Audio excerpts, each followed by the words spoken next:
akan melumpuhkan seluruh tenaga dan usaha kami untuk mencapai cita-cita tersebut berdasarkan di atas visi-visi yang berikut.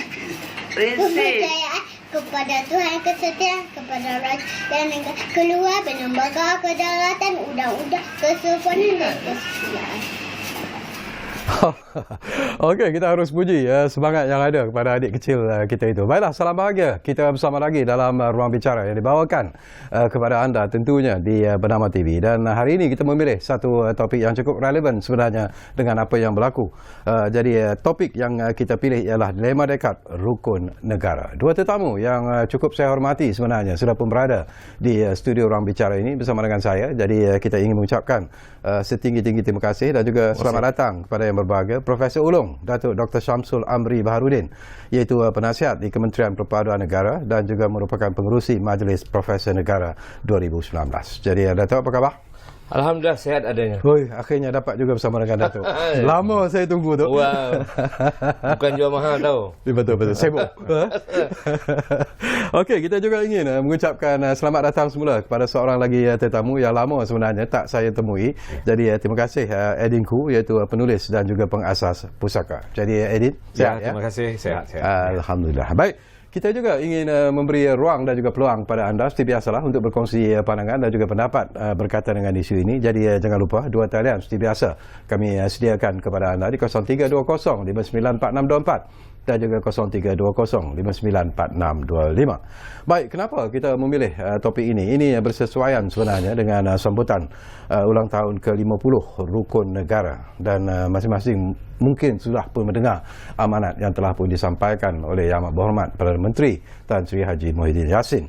Dan sesuatu yang menarik sebenarnya Datuk, ya, bila mendengar amanat itu, isu utama yang dibangkitkan oleh Yang Amat Berhormat Perdana Menteri ialah agenda trust rukun negara mau dijadikan sebagai agenda trust sebenarnya kerajaan, agar rukun negara itu sentiasa menjadi amalan dalam masyarakat untuk diwarisi dari satu generasi ke generasi seterusnya. Itu intipati sebenarnya apa yang diharapkan oleh Yang Amat Berhormat Perdana Menteri. Pandangan Datuk sendiri, 50 tahun itu adalah satu jangka masa yang begitu lama sebenarnya. Apakah Datuk melihat bahawa ianya perlu diberitahu semula kepada rakyat Malaysia betapa pentingnya kewujudan falsafah ataupun prinsip rukun negara? Ya, pertama sekali, rukun negara berubah bersama perubahan. Sama ada pengisiannya, pengertiannya, pentafsirannya. Itu yang saya bayangkan yang berlaku pada rukun negara. Dia bukan kaku, ya. Ramai orang mengingatnya yang 5 saja. Tapi pada saya ada 2 episod yang penting yang kita kena beri perhatian. Pertamanya, ketika rukun negara lahir, kita menghadapi suatu krisis yang besar. Betul. Yang traumatik di negara kita. Kalau saya lihat daripada tahun bulan Mei tahun 69 ke tahun 74, di mana Kementerian Perpaduan Negara yang pertama ditubuhkan, dan 46 tahun kemudian satu lagi Kementerian Perpaduan Negara stand alone kan. Jadi kerajaan ketika itu tak boleh saya kata gopoh gapah, tapi sangat hendak menyelesaikan, mententeramkan rakyat segera. Ada jamuan durian sana, muzik di sini, pasar malam, muhibah, sibuk. Kalau kita lihat kalender tahun 69 sehingga tahun 70, kembali Parlimen tahun 71, tiap-tiap bulan majlis muhibah, kemudian akta muhibah, macam-macam diperkenalkan. Betul. Majlis perundingan negara, majlis muhibah negara, di samping majlis operasi atau consultative council kan.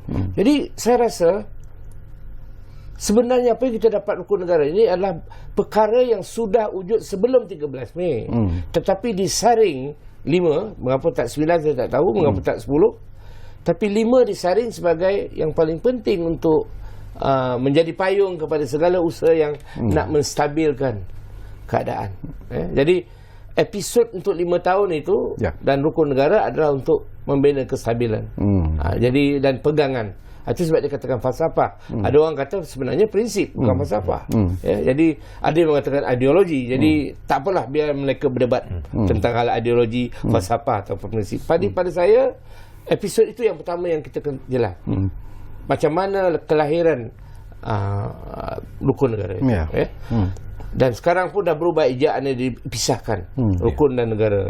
Saya pun dah macam mana ni saya kalau dalam undang-undang bahasa Melayu rukun negara, kalau jadi kata nama boleh kekal dalam bentuk rukun negara, tak perlu pisah.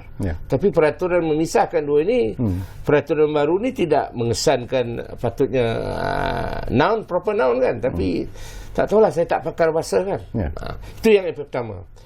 Episod yang kedua ialah yang kita ambil perhatian ialah proses penyebaran rukun negara ini, sama ada di kulit buku, di tepi dinding, kata Perdana Menteri tadi, di poster-poster, seolah-olah memisahkan 5 roh rukun negara itu daripada prinsip rukun negara. 5 roh itu ialah preamble dia, mukaddimah dia, iaitu mengenai perpaduan, mengenai demokrasi, mengenai masyarakat adil, itu aspek ekonomi, mengenai cara budaya yang liberal. Istilah liberal ni lain artinya sekarang, tapi pada ketika itu maksudnya keterbukaan, menerima budaya yang berbeza. Kita tengok kalender kita kalau pergi kedai gunting, kedai gunting India tu, kalender tu ada tempat hari bulan judi, ada hari bulan raya haji sebelahnya. This is Malaysia. Saya kalau ke dunia menunjukkan perpaduan Malaysia, saya buat kalender tu je. This is how we are. Inilah bentuk kita. Jadi bila kita pisahkan yang 5 itu, yang 5 awal itu, yang sebenarnya rohnya itu, jadi dia tergantung. Rukun negara itu tergantung seolah semacam diturun dari langit. Saya kata ini bukan, dia terpancar dan muncul dari keadaan itu. Ini yang saya rasa paling penting kita beri perhatian dari sekarang, itu tidak memisahkan. Menarik. Saya akan tanya lagi nanti, Datuk, banyak lagi persoalan yang ingin saya kongsikan. Tapi kepada Edin, saya sebenarnya tersentuh bila membaca interview Edin dengan bernama buah fikiran ialah mendiang Kukee Kim, Gubal Rukun Negara Sentiasa Dikenang. Dan membaca artikel ini juga adalah sesuatu yang menyentuh perasaan saya, kerana kita tahu bahawa mendiang Profesor Emeritus Tan Sri Kukee Kim sendiri, ayah kepada Edin sendiri, merasa sedikit kecewa dengan apa yang berlaku sekarang ini bila bercakap tentang rukun negara. Beliau kecewa kerana ramai rakyat Malaysia yang sudah tidak melihat rukun negara sebagai satu yang penting dalam pegangan mereka dalam masyarakat. Dan beliau juga kecewa kerana ramai yang mungkin sudah tak tahu apa itu rukun negara sebenarnya. Apakah ini sesuatu yang cukup sentimental dalam jiwa Edin sendiri sebagai anak kepada mendiang Profesor Kukee Kim? Ya, memang ia sesuatu yang mendekati saya lah. Dari segi saya agak berdamping rapat dengan salah seorang daripada perangka. Dan memang mendiang ayah telah banyak meluahkan sedikit kekecewaan tentang kedudukan rukun negara dalam sanubari orang Malaysia sekarang inilah. Dan ayah sudah pasti akan setuju juga dengan Prof bahawa rukun negara prinsip-prinsip ini bukanlah sesuatu yang kaku, tetapi harus mempunyai kesinambungan dalam sikap dan semangat kemasyarakatan kita. Hari ini pun saya agak terkejut sedikit bahawa rukun negara ini dipisahkan, sebab ia sudah menjadi satu istilah, dan apabila diangkat sebagai satu istilah, ejaannya begitulah. Tapi sekarang ini kita ikut sangat dengan undang-undang bahasa, mungkin dia nak pisahan. Tetapi yang paling penting bagi saya, rukun negara ini memang ada makna yang baru pada masa inilah. Sebab pasca COVID ini tak begitu berbeza dengan zaman pasca Mei 13. Hanya bukan kejadian yang berdarah lah. Tetapi pasca COVID ini dianggap sebagai, dalam bahasa Inggeris, istilah bahasa Inggeris, the great leveler. The great leveler yang telah mendaratkan semua. Jadi semangat untuk membina semula itu, memang rukun negara boleh banyak memberi dorongan lah. Tetapi yang sangat penting juga, kita mesti, walaupun ia merupakan prinsip yang selalu hidup, yang terpaksa bernada, tetapi satu kewarasan tentang sejarah pun sangat penting lah. Dan bagaimana ia disampaikan. Rukun negara bagi saya ini merupakan salah satu daripada prinsip kenegaraan yang sangat menarik. sebab ia tidak diungkapkan dalam undang-undang. It has no legal bearing. Ya. Tetapi ia cuba mengangkat masyarakat kita untuk bermula berfalsafah. Ya. Jadi prinsip pertama misalnya kepercayaan kepada Tuhan. Ia tidak bermakna kita hanya mengikut undang-undang keagamaan itu, tetapi berbicara secara falsafah, berfalsafah tentang nilai-nilai yang terkandung dalam agama dan sebagainya, ya. Jadi bagi saya penghayatan rukun negara itu harus membuka ruang untuk perbicaraan supaya ia sentiasa diperdebatkan. Dan saya setuju juga bahawa yang paling penting pokok pada 5 prinsip ini adalah cita-citanya, aspirasinya, yang membayangkan idealisme untuk masyarakat Malaysia. Dan salah satu daripada perkataan atau istilah yang paling penting ialah bahawa kita adalah masyarakat yang liberal. Dan liberal di sini, dan sekarang ini kita agak kebelakangan, ya, apabila kita menangani konsep liberal ini, sebab seakan ia menjadi sesuatu tentang kehidupan peribadi seseorang. Sebenarnya konsep liberal ini sangat mencabar, ya. Ia merupakan satu konsep duniawi, ya, yang mendorong sikap yang duniawi, sikap keterbukaan dan sebagainya, dan ia harus dinilai semula dan diperdebatkan semula.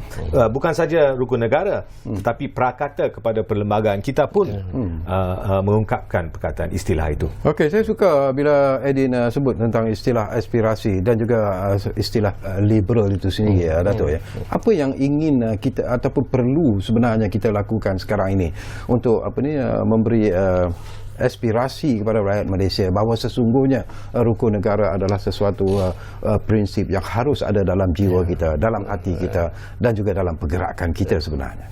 Sebenarnya bukan hanya rukun negara yang boleh kita tanamkan, ya. Kalau saya boleh gunakan contoh saya semasa duduk di Jepun, anak-anak saya bersekolah di Jepun, menanam rasa cinta pada negara itu bermula dari kindergarten, di prasekolah. Jadi kemudian bukan hanya itu, tata tertib, kesopanan dan kesusilaan sudah diajar. Macam mana nak susun kasut, macam mana nak cuci tempat dia mandi, masak, cuci pinggan mangkuk. Pada saya ini biasa, tetapi sebenarnya menanamkan semangat yang membolehkan mereka merasakan tidak tertekan, terbuka untuk melaksanakan.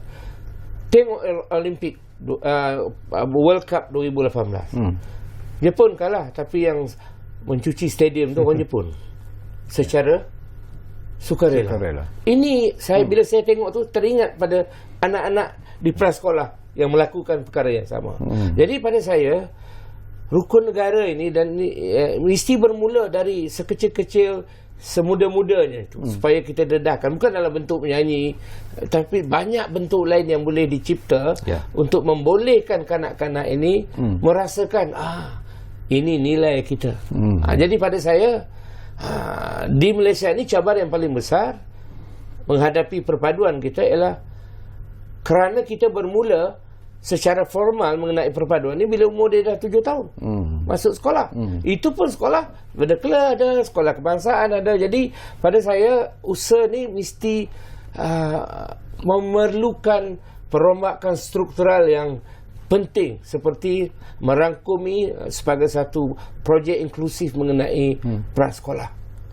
Saya tahu usaha terhadap prasekolah ni banyak oleh Kementerian Pendidikan kita, tapi saya merasakan realitinya lain.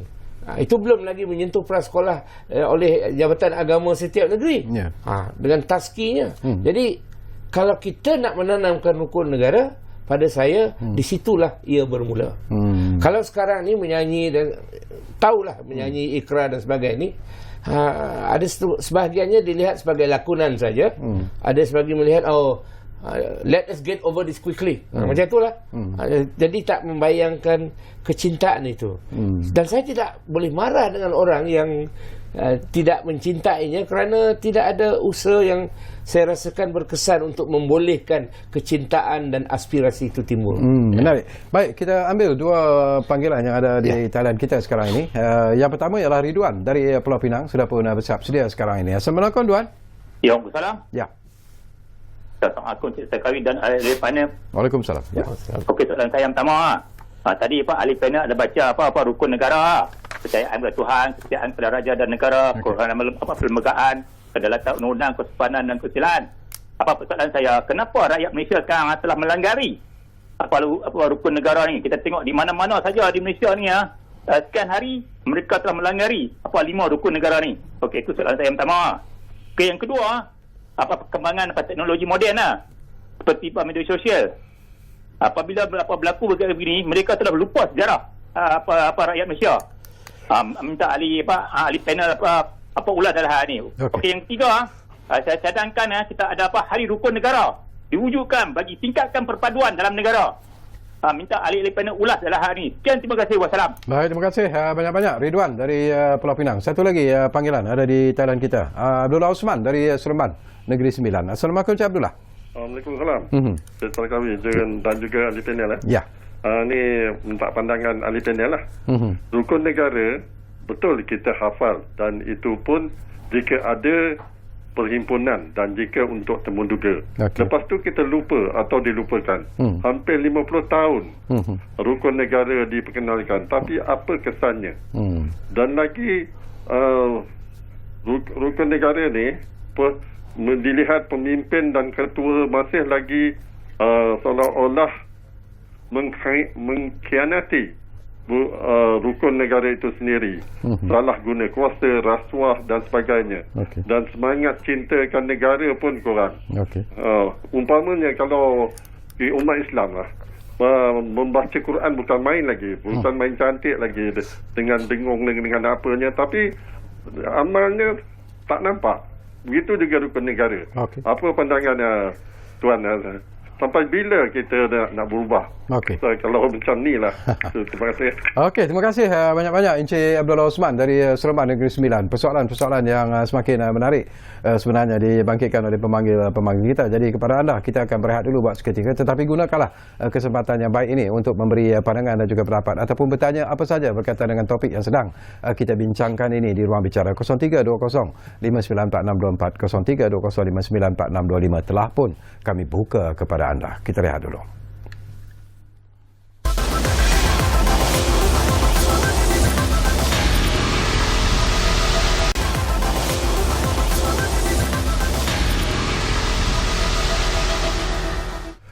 Baiklah, kita kembali semula ke ruang bicara ini. Masih lagi bercakap tentang topik 5 dekad rukun negara. Dan saya difahamkan kita ada seorang lagi pemanggil di talian kita sekarang ini, Nawawi dari Kuala Lumpur. Sudah pun bersiap sedia sekarang ini. Assalamualaikum, Nawawi. Waalaikumsalam. Ya. Cik Sekawi. Saya. Selamat malam Prof dengan Edin Kul. Ya. Okey, saya ni nak kasih saya minta pendapat lah daripada dua ahli panel ni. Ya, silakan. Ini saya ada satu saja.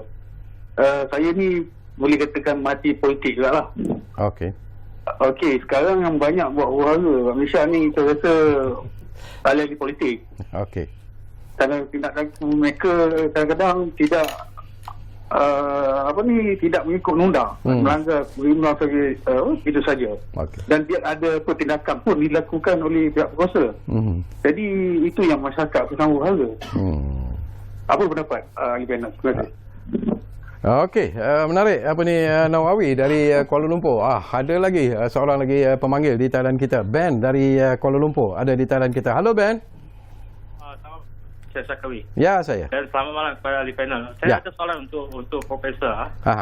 Okey, saya nak tanya, kenapa kalau kita bandingkan antara Indonesia dengan Malaysia, kenapa di Indonesia tu mereka sangat berpegang kepada Pancasila itu?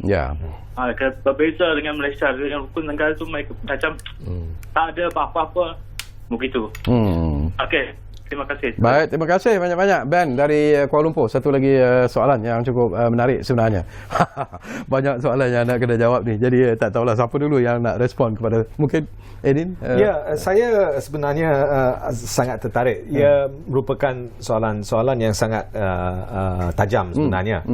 Tetapi ia juga membayangkan satu semangat di kalangan orang ramai lah. Bahawa kita berada dalam satu konteks yang sering menyesal. Ya, kenapakah kita keadaan sebegini? Berlaku. Dan ia memberi nyawa kepada satu semangat yang agak lesu ya. Di dalam aspek kemasyarakatan.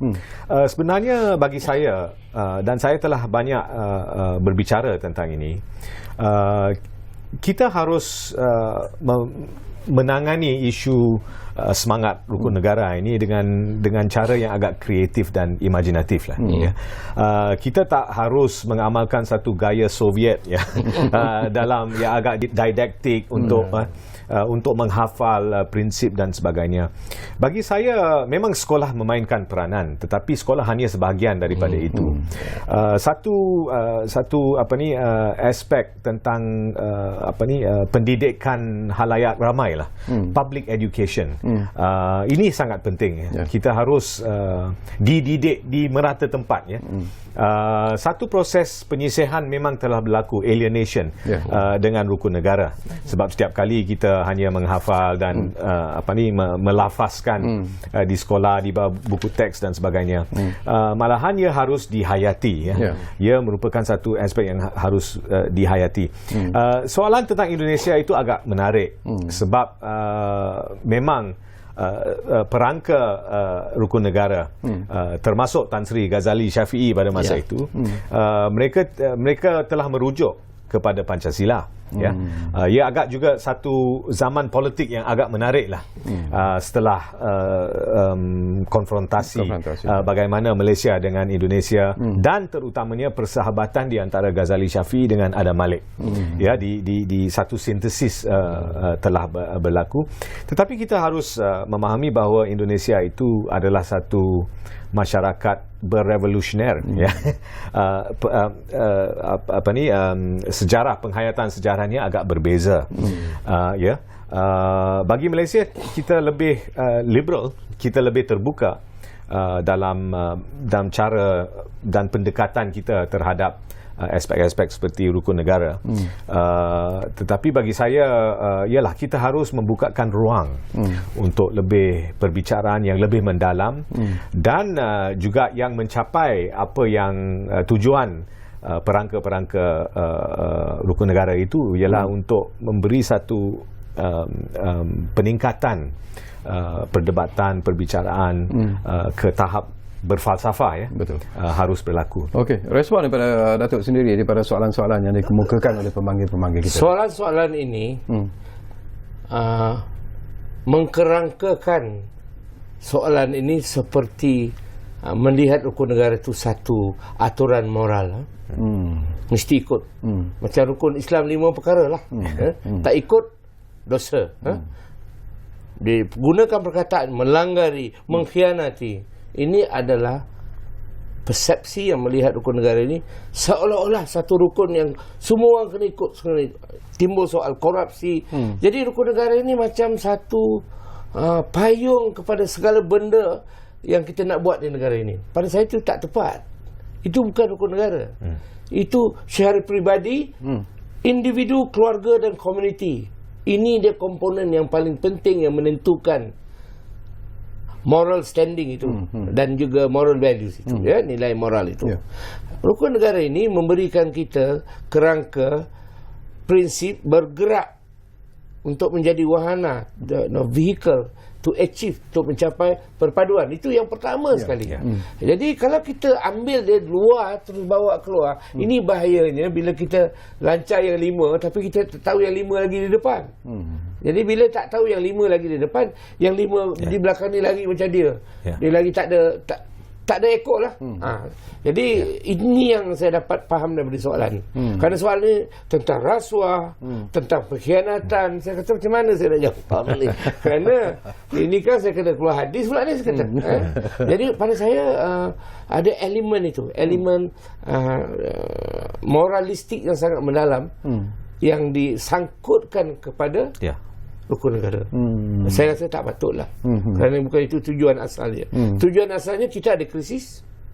Macam mana kita nak melaksanakan segala kegiatan daripada krisis itu?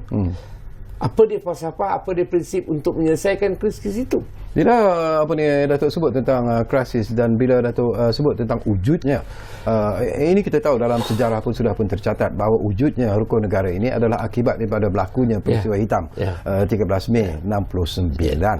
Jadi apakah Datuk melihat bahawa ahli-ahli politik seperti apa yang disebut oleh pemanggil kita tadi juga merupakan antara the culprit ataupun memainkan peranan sebenarnya mengakibatkan rakyat tidak melihat prinsip rukun negara itu sebagai sesuatu yang harus didukung?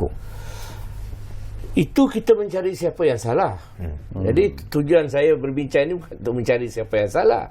Kerana saya bukan rukun negara bukannya akta, bukannya undang-undang yang harus kita kuasakan. Walaupun ada yang mencadangkan supaya menjadi akta. Saya kata siapa nak mengkuatkuasakan di negara ini? Macam-macam akta dan undang-undang, tapi tak dikuatkuasakan. Tengok saja orang parking 3 lapis trafik di Petaling Jaya ni. Saya marah betul saya kan, tapi apa nak buat? Pasal kita pun kena saman. Jadi itu maksud saya, kita harus berhati-hati bila kita nak mengaitkan dengan politik perkara ini. Memang ia timbul dari satu keadaan kekacauan politik. Pilihan raya itu tak habis pun. Yang di Sarawak itu terpaksa ditangguhkan 2 hari sebelum akhirnya 13 Mei itu. Okey, jadi pada saya yang penting kita perhatikan ialah penyebaran rukun negara ini harus diperbaiki supaya orang lebih memahami. Okey, itu yang pertama. Yang kedua, fokus point atau fokus attention, perhatian itu kepada siapa? Ada kohort-kohort. Kalau pilihan raya itu ada jalur 1, 2, 3, 4, 5. Jalur yang mana? Jalur yang 18 ni kot. Yang kita harus fokus. So, kita harus lebih teliti dan lebih berhati-hati dan harus lebih prihatin ke mana fokus kita itu. Jadi kalau kita semua nak dilonggokkan atas kepala ahli politik, tak betul juga. Itu easy way out lah. Cara yang paling senang sekali nak menyelesaikan keraguan kita itu, salahkan orang. Pada saya bukan itu cara yang terbaik lah. Okey, saya juga tertarik hati sebenarnya Edin. Hari ini pun saya dapat mendengar satu kenyataan yang dikeluarkan oleh seorang anak muda melalui satu saluran TV. Dia mengatakan bahawa bila kita bercakap tentang prinsip rukun negara, ianya harus disesuaikan dengan keadaan semasa. Kalau sekarang kita bercakap tentang media sosial misalnya, kita bercakap tentang kebebasan anak muda melontarkan pandangan dan juga pendapat. Apakah rukun negara itu masih lagi relevan ataupun masih sebenarnya relevan walaupun perkembangan semasa dari segi teknologi dan sebagainya begitu berubah sekali? Ya, kadang-kadang kita memegang kepada istilah seperti harus berubah zaman kini hanya kerana itu yang kita fikir. Ya, sebenarnya prinsip-prinsip saya nak tambah sikit dengan Prof ni. Ya, memang tanggapannya sekarang ialah ia adalah satu morality. Tapi morality itu ada berbagai dimensi. Ya. Sebenarnya pemerintahan pun satu jenis morality, ya. Tetapi kita hanya menumpu kepada morality yang berkaitan dengan hukum. Bukan morality tentang aspek falsafahnya, aspek luhurnya, subliminal aspects, ya. Ini menjadi satu masalah, ya, dan kita harus memberi pencerahan apa sebenarnya gelotan morality ini, sebab semakin diserap ke dalam masyarakat Malaysia bahawa setiap tanggapan pelanggaran morality itu harus dihukum, ya. Itu bukan caranya. Tetapi kita harus tapi ini memerlukan sikap yang memang terbuka lah. Sikap liberal itu yang ditekankan. Jadi bagi saya dalam perbahasan pun ia sudah menjadi semakin sempit. Ya, kita hanya memahami sesuatu itu mengikut istilah yang sangat sempit, bukan lebar dan luas. Hari ini pun saya berbincang dengan seseorang yang menggelar rukun negara ini seperti mengungkapkan sesuatu semangat patriotik. Sebenarnya saya tak suka pada istilah patriotik itu. Dulu kita bilang Pak Zabah misalnya cinta kepada tanah air. Ia lebih lembut, ya. Ia lebih lembut. Jadi dengan itu pendekatan kita pun harus lebih terbuka dan dengan pegangan kepada sejarah dan juga bahasa, ya, sangat penting. Okey, seorang lagi pemanggil ada di talian kita untuk berkongsi pandangan dan juga pendapat. Baha dari Kuala Lumpur ada di talian kita sekarang ini. Assalamualaikum, Baha. Waalaikumsalam, Sarkawi. Ya, apa khabar? Apa khabar? Baik, alhamdulillah. Ya. Okey, semuanya sihat nampaknya tu. Okey. Soalan. Okey, Sarkawi, saya ada dua soalan ya untuk kepada ahli panel ni lah. Okey, silakan. Ya, okey. Topik yang bagus juga malam ni, ya. Okey. Alhamdulillah. Ya. Okey, saya nak tanya lah kan satu, kenapa parti-parti politik Melayu ni, Syakawi, pemimpin dia pandai bercakap, tapi saya lihat ramai yang tak hormati isi parti rukun negara hingga huru-hara yang keadaan politik sekarang ni. Okey. Bolehkah mereka ni bersatu padu di bawah satu parti dan tak perlu banyak parti demi rakyat dan negara sekarang ni? Okey. Okey, yang kedua tadi Profesor Profesor Otai kita ni kan sebut perpaduan bermula dia. Saya dapat gelaran baru. Okey. Tapi sekarang perpaduan di kalangan rakyat tak menampakkan perpaduan hingga kena lantik Menteri Perpaduan ni sekali. Dahulu PH lantik Menteri, dah timbul kontroversi. Sekarang zaman PN lantik Menteri Melayu, dan mungkin lepas ni kita pun tak tahu dia nanti siapa lagi. Jadi perpaduan tu saya lihat macam dimain-mainkan, diomok-omokkan di peringkat atas. Sekolah ni okey. Ya. Jadi saya mohon Sarkawi Sarkawi Okey. Terima kasih banyak-banyak Baha dari Kuala Lumpur. Lama tak memanggil kita, akhirnya dengar juga suara anda semua. Okey, baik. Saya nak dapatkan pandangan Profesor Ulung, Datuk Dr. Samsul. Ini pun sesuatu yang menarik lah daripada apa yang dibangkitkan oleh Baha, dan saya pun nak tanya soalan yang sama sebenarnya. Bila kita bercakap tentang rukun negara, kita bercakap tentang perpaduan. Tetapi kalau kita melihat perkara-perkara yang berlaku sebenarnya, kita lihat bagaimana rakyat Malaysia bersatu padu apabila dalam acara sukan misalnya, mereka tak fikir pun tentang rukun negara sebenarnya, tetapi semangat kesukanan menyokong pasukan Malaysia itu adalah sesuatu yang di luar jangkaan. Kemudian PM pun sentuh juga tentang apa yang berlaku baru-baru ini, COVID-19 misalnya, ketika negara dilanda oleh COVID-19. Bagaimana rakyat Malaysia juga bersatu padu sebenarnya dalam usaha untuk memerangi penularan wabak ini. Jadi apakah sebenarnya yang harus kita tahu sebenarnya? Okey. Dia ada dua fahaman mengenai perpaduan. Fahaman lama dan fahaman baru. Faham lama, perpaduan ini bersifat mekanistik, bersifat simplistik dan bersifat literal. Literal tu berpadu macam air batu. Macam batu bata nak disiminkan. Itulah perpaduan. Kerana ketika itu kita disanggah oleh keadaan yang berbahaya. Literal. Kemudian apa yang saya katakan mekanistik. You wujudkan sekolah wawasan, sebelah ini sekolah Melayu, sekolah bahasa Mandarin. Ini oleh kerana dekat-dekat. Boleh ke bangunan ni dekat-dekat rapat-rapat? Ini pun satu persepsi lama mengenai perpaduan. Yang ketiganya yang saya katakan simplistik itu ialah mesti ada jamuan lah. Tak ada jamuan, perpaduan tak ada. Okey? Saya ingat lagi, saya masa tu di Maktab Tentera Diraja. Saya keluar bersama band Askar Melayu Diraja menghiburkan jamuan durian di Sentul, di Selayang. I still remember. Saya masih ingat lagi. Jadi meriah. Celebratory, meriah. Gunanya ketika itu ialah untuk mententeramkan.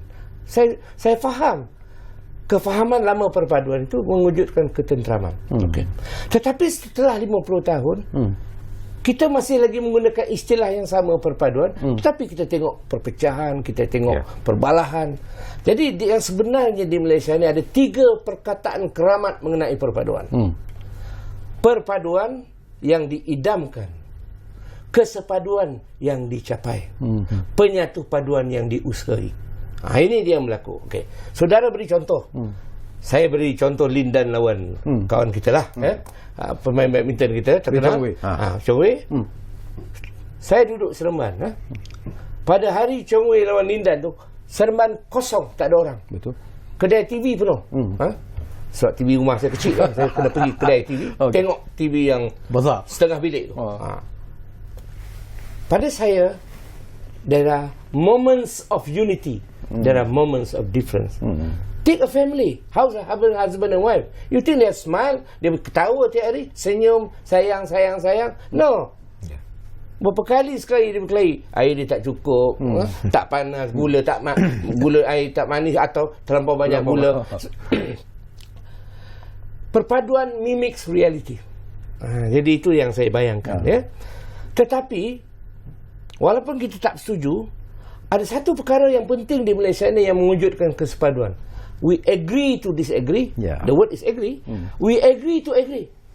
In both occasions, we agree. One, we disagree. To agree then disagree. Jadi yang kita agree itu senang. Convergent point, buatlah. Kita suka. Tapi yang disagree itu yang saya telah melalui indeks perpaduan nasional, kita telah buktikan bahawa ada 10 social deficit. Ada jurang sosial yang perlu kita selesaikan, iaitu dari segi etnisiti, agama, pendidikan, jurang antara tua dan muda, jurang bandar dan luar bandar, soal bahasa, soal feudalisme, media sosial. Jadi pada saya, di Malaysia sekarang kita telah mengenal pasti 10 perkara di mana segala grievances, tak puas hati orang dapat kita kumpulkan. Ini yang perlu dan penting sekali, yang tak pernah wujud sebelum ini. Sebelum ini kita main tembak aja, tak setuju itu, tak setuju, tarik. Orang minta beasiswa tak dapat masuk universiti, menjadi isu perkauman, sedangkan isu pendidikan. Jadi ini dia, kita sudah mencapai satu taraf kehalusan untuk melihat perkara-perkara ini. Tetapi rakyat belum sampai ke situ lagi, yang saya ni tengah kempen lah ni. Maka malam ni saya terima kasihlah bagi peluang. Kerana setiap perkara yang saya katakan social deficit itu, itu defisit sosial itu kita ciptalah istilah tu. Nak katakan hutang sosial tak juga. Itu perkara yang tertangguh. Kita nak. Jadi setiap perkara tertangguh itu kita kena rundingkan. Macam mana? Itu disebabnya kita kata we must create integration platform atau tapak perpaduan atau tapak integrasi. Kita mesti ada. Mengapa kita perlu tapak integrasi? Untuk orang yang tak bersetuju, yang bersetuju dan sebagainya bertemu dan berbincang. Jadi pada saya, tapak integrasi yang paling ikonik di Malaysia ini adalah perlembagaan Malaysia. Orang kata social contract dan sebagainya. Pada saya, ia merupakan tapak integrasi di mana semua pandang orang diterima dan kandungannya pun mengandungi apa yang dikatakan negotiated document lah, social contract lah, macam-macam lagi istilah.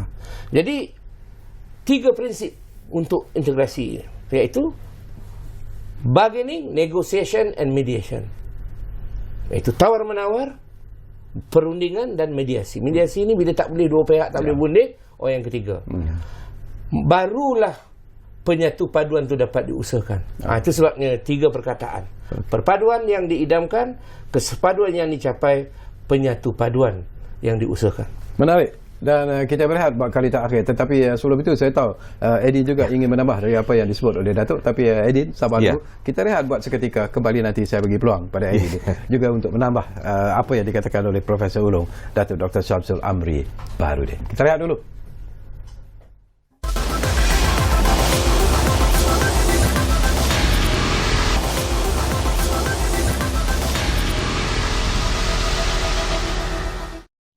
Baiklah, kami berterima kasih kerana anda masih lagi bersama kami di Ruang Bicara ini. Kita hampir-hampir di penghujung sebenarnya, tapi ada lagi isu-isu menarik yang ingin kita sembang-sembang bersama dengan kedua-dua tetamu kita di studio Ruang Bicara ini. Baik, Edin, tadi maaf terpaksa potong kerana kita nak berehat buat seketika untuk iklan dan sebagainya. Jadi apa yang ingin Edin sambung? Saya nak tambah sikit dengan Prof sebab saya sangat setuju.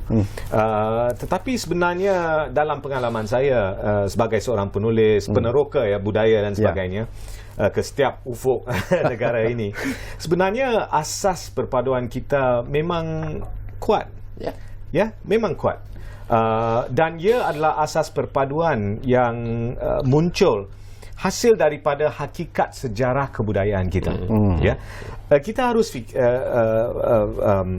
mengenang bahawa negara Malaysia, Malaya dan kemudian Malaysia kemerdekaannya 57. Tetapi sebagai satu masyarakat, kita telah timbul sebagai satu masyarakat jauh sebelum saat itu, saat itu. Dan sejarah kita membayangkan hakikat ini, terutamanya sejarah kebudayaan kita.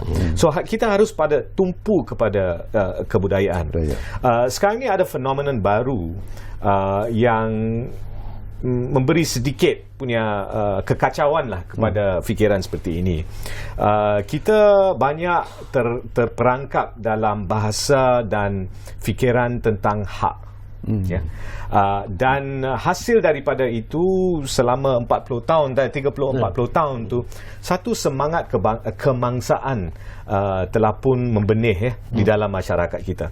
Setiap masyarakat menganggap dirinya mangsa kepada masyarakat yang lain. Sebab mereka tidak mempunyai satu persefahaman sejarah yang luas. Tetapi misalnya saya merupakan pengerusi kepada salah satu jawatan kuasa bidang pendidikan yang agak berkontroversi, jawatan kuasa UEC, melihat sekolah-sekolah persendirian China dan examination sebenarnya. Dan memang kita telah berinteraksi, mewawancara, berbicara dengan berbagai pihak, hampir 83 individu, pakar dan sebagainya. Tidak ada seorang pun yang menentang atau menyokong UEC yang tidak menganggap kewarganegaraan setiap pihak. Misalnya tidak ada, Dan sekarang ni kita agak dalam satu zaman di mana kita menggunakan istilah-istilah yang keterlaluan lah. Misalnya menggambarkan Malaysia seperti Malaysia adalah satu negara apartheid. Ini adalah satu kegilaan yang sudah muncul sekarang ni, dan hasil daripada apa yang saya panggil intellectual laziness. Memang kita mempunyai masalah tentang perpaduan dan perpaduan di antara kaum, tetapi kita harus mempunyai daya fikiran yang lebih imajinatif untuk menimbulkan istilah-istilah dan bahasa yang berpatutan lah. Jadi bagi saya kita jangan kadang-kadang kita cemas sebab apabila ada keadaan politik seperti yang baru-baru ini, politik kuda liar itu, bayangannya kita menganggap sebagai satu negara yang mengalami itu, atau menangani kecemasan sebegitu. Tapi bagi saya dalam pengalaman saya, asas kenegaraan itu, asas kebudayaan negara itu memang kuat. Kuat. Okey, ini pun menarik nak kongsikan bersama dengan Datuk Dr. Samsul, ialah selaku penasihat Kementerian Perpaduan Negara. Bercakap tentang Kementerian Perpaduan Negara pun menarik juga. Sekejap ada, lepas tu dah tak ada, dan ada lagi, ada semula dan sebagainya. Tetapi pandangan Datuk lah, apa sebenarnya dimensi baru yang perlu dilihat oleh Kementerian Perpaduan Negara kalau betul-betul mau memberikan semacam semangat baru jugalah kepada rakyat Malaysia untuk memahami bukan saja tentang rukun negara tetapi tentang perpaduan itu secara keseluruhannya. Itulah saya dari satu segi merasa beruntung, tapi kerja berat ini untuk jadi penasihat. Kalau orang tak sihat saya akan salahkan. Jadi tapi ia juga memberi saya peluang, kerana dalam 5 tahun ke belakang semenjak 2015 Institut Kajian Etnik telah diberi kerja dan tugas tanggungjawab oleh Jabatan Perdana Menteri, EPU dan sebagainya untuk melaksanakan satu blueprint perpaduan. Di situlah kita perkenalkan istilah perpaduan kesepaduan, penyatu paduan, membaharukan diskurs wacana mengenai perpaduan ni melari daripada yang simplistik, yang daripada mekanistik tadi, dan daripada yang literal. Jadi itu yang pertama. Yang keduanya, kita juga menghasilkan indeks perpaduan negara. Indeks ini memberi pertama kali kepada kita, dan yang pertama kali dilaksanakan di Malaysia, satu cara melihat masalah kita ini. Ada setuju, ada tak setuju. Ada yang setuju dan tak setuju, ada setuju yang setuju. So jadi kompleksiti ini mula kita garap dalam perbincangan.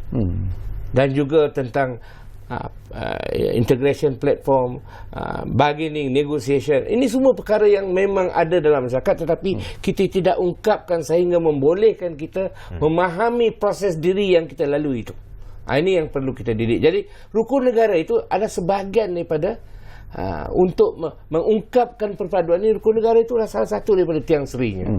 Jadi pada saya, oleh kerana saya diberi peluang itu, saya pun menerima je dengan berat hati, tapi juga berasa berpeluang kerana Institut Kajian Etnik telah diberi mandat pada 3 tanggungjawab ini dalam 3 era politik negara.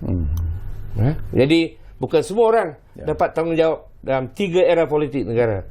Mudah-mudahan saya akan berjaya untuk menyumbang.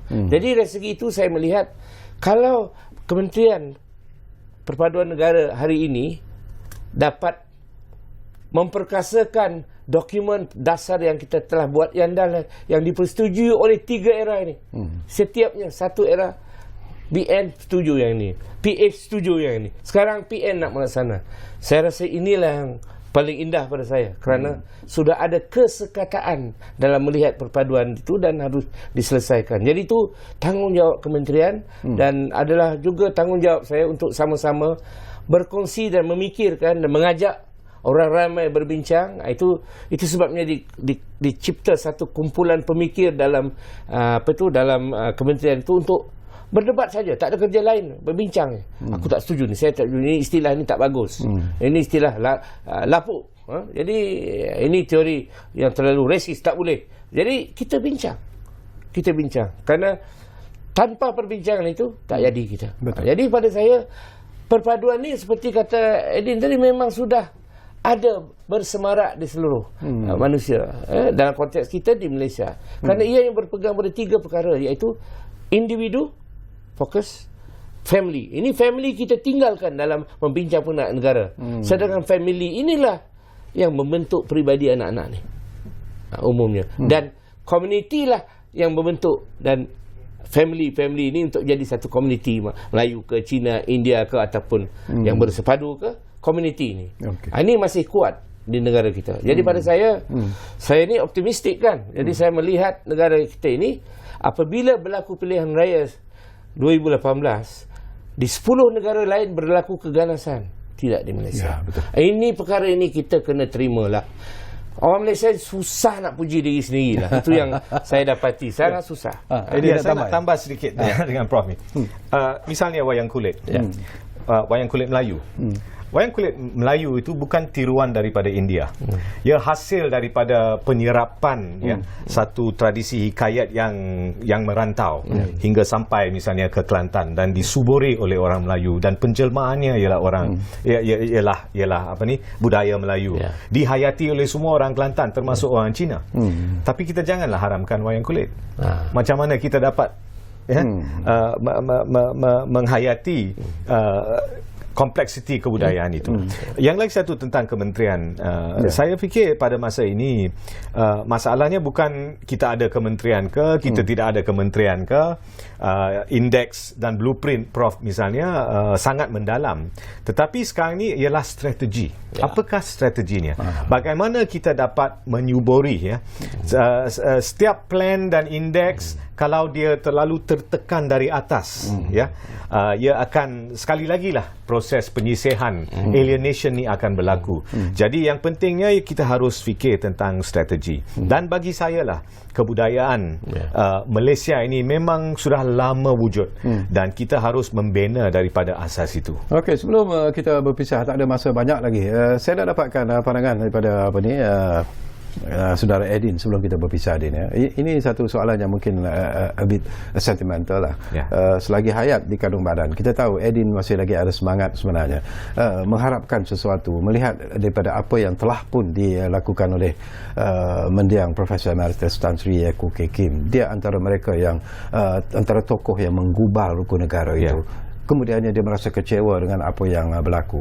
Apakah Edin merasakan bahawa kerana hayat yang masih ada kepada Edin, apakah Edin menaruh harapan bahawa segala harapan mendiang itu akhirnya akan dapat dicapai? Ya, mendiang ayah saya memang ada kekecewaannya, tetapi semangat dia tak pudar, ya. Tak direndam, masih kuat. Tetapi yang paling utama ialah pengajaran kepada saya sebagai anaknya lah. Dan penghayatan bukan saja Malaysia tetapi rantau Asia Tenggara, ya. Dan saya adalah hasil daripada perkahwinan kacukan, misalnya. Dan saya selalu mengenang apabila saya rasa kecewa rasa bahawa ini adalah bukan saja negara tetapi rantau yang diungkapkan oleh Pramoedya Anantatur, ya. Ini adalah rantau anak semua bangsa. Jadi kalau kita memegang kepada semangat sebegitu, sikap keterbukaan kepada itu, dan kita mengakar diri kepada hakikat sejarah Malaysia dan rantau Asia Tenggara ini, kita dapat membina dan memberi satu pencerahan yang sangat bermakna dan berilham, ya, kepada seluruh rakyat Malaysia. Baik, 1 minit masa saya peruntukkan kepada Datuk sebelum kita berpisah tu. Harapan Datuk serengkas-ringkasnya dan juga seruan Datuk sehebat-hebatnya. Pada saya, the greatness is in the everydayness. Bukannya mesti besar dan gigantic. Tetapi pada saya, dua perkara yang berlaku di negara ini setiap hari. Apa yang saya anggap, we live in an everyday defined and authority defined. Nah, di manakah persepsi kita? Jadi inilah yang saya nak kawinkan ini. The authority defined daripada atas, dan everyday defined daripada bawah, yang tumbuh dari jiwa seseorang itu, dari keluarga dan dari komuniti. Itu yang perlu kita temukan. Itu yang kita harus jambatani. Itulah tanggungjawab Kementerian Perpaduan Negara. Terima kasih banyak-banyak kepada yang berbahagia, Profesor Ulung Datuk Dr. Syamsul Amri, dan terima kasih kepada Edin kerana sudi bersama dengan kita di ruang bicara ini. Saya cukup terharu sebenarnya dapat bersama-sama dengan dua tokoh yang cukup saya hormati ini, dan insya-Allah mungkin dalam masa-masa akan datang, Prof, ya, kita duduk lagi untuk cakap tentang isu bukan saja tentang isu perpaduan tetapi juga tentang peranan yang harus dimainkan oleh Kementerian Perpaduan Negara. Dan saya tahu saya juga ingin membawa Edin juga semula ke ruang bicara ini untuk bercakap banyak lagi isu tentang apa yang telah pun kita bincangkan sebelum ini. Jadi terima kasih kepada anda yang memanggil kami, yang melontarkan pelbagai pertanyaan, dan insya-Allah seperti apa yang selalu kami janjikan, ruang bicara akan terus berbicara bersama anda dari masa ke semasa. Kita jumpa lagi. Assalamualaikum.